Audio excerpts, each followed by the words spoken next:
कराची का दहाइयों से अलमिया रहा है कि इसकी मिल्कियत को किसी भी सिविल या फौजी हुकूमत ने तस्लीम ही नहीं किया। मुल्क के इस सबसे बड़े शहर को दुनिया की ऐसी दीगर आबादियों की तरह मेट्रोपॉलिटन शहर तस्लीम नहीं किया गया, जिनमें New York, Shanghai, Mumbai, Istanbul, Tokyo शामिल हैं। कराची जो कभी मुल्क का दारुल हुकूमत रहा, वो तंग ज़हन सियासी हिकमत अमली का शिकार है।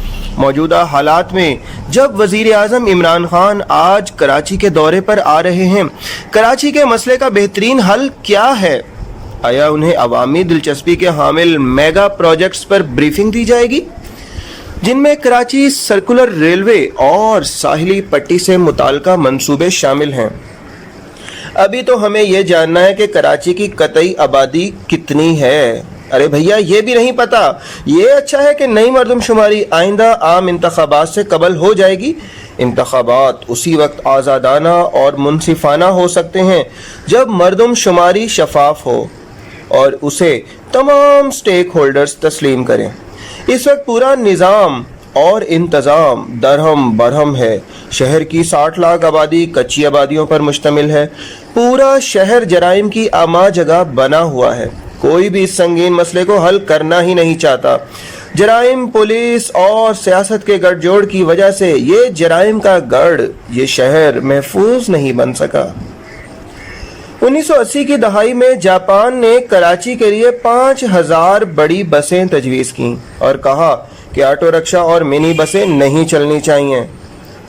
उसके अलावा सर्कुलर रेलवे को वुसअत देने के साथ इसे बेहतर बनाया जाए, लेकिन तवातुर के साथ हुक्मरानों और बल्दियाती हुकूमतों ने करप्ट ब्यूरोक्रेसी की मदद से शहर को लिसानी, फिरकावाराना और सियासी खतूत पर तकसीम किए रखा। मज़ा इसी में था ना। 1984 से लेकर अब तक 1 लाख अफराद तशद्दुद का शिकार हो गए। कराची तमाम माफियाज और दहशतगर्द नेटवर्क्स का गढ़ बन गया है। कराची का एक मसला ये भी है कि इस शहर का आज तक कोई मास्टर प्लान नहीं बना। अगर बने भी तो उन पर अमल दरामद नहीं हुआ। लिहाजा मैस ट्रांजिट और अजीम तर आब रसानी का मंसूबा के 4 भी लागू नहीं हुआ। ऐसे दर्जनों मंसूबे हैं जिनके लिए मुख्तस अरबों रुपए सियासतदानों या हुक्मरानों और ब्यूरोक्रेट्स की जेबों में और फिर पेटों में चले गए। कराची के फ्लाई ओवर्स, पुल, अंडरपास इसकी मुनफरिद मिसाल हैं। सिंध को जीतने के लिए सिंध और विफाक में जो दौड़ लगी है, ये अच्छी बात है, लेकिन रुकावट बल्दियाती इदारों को बाइख्तियार और 18वीं आईनी तरमीम के तहत इन्हें खुद मुख्तार ना बनाना है। कराची के लिए विफाक, सूबाई और सिटी हुकूमत के तहत सहरुखी हिकमत अमली नाकाम साबित हुई। कराची पर विफाकी और सूबाई हुकूमतों का बराह रास्त कंट्रोल भी नाकाम साबित हुआ। शहर पर हुकूमती इदारों की अमलदारी ने भी पेचीदगियों में इजाफा किया। अब वक्त आ गया है विफाकी और सूबाई हुकूमतें कराची को मेट्रोपॉलिटन शहर बनाकर इत्तफाक करें, इसे मुकम्मल माली और इंतजामी इख्तियारात तफवीज़ करें, मुताल्लिका टैक्सों की वसूली का इख्तियार और उसका ताकतवर कमिश्नर और अपनी पुलिस होनी चाहिए। कराची में 35% इलाकों तक KMC का हदूद इख्तियार है।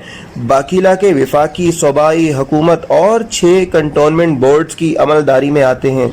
मुल्क की बड़ी सियासी जमातों का एक अलमिया ये भी है कि उन्होंने इदारों के निज़ाम और इंतखाबात के इनाकाद में हिचकिचाहट दिखाई।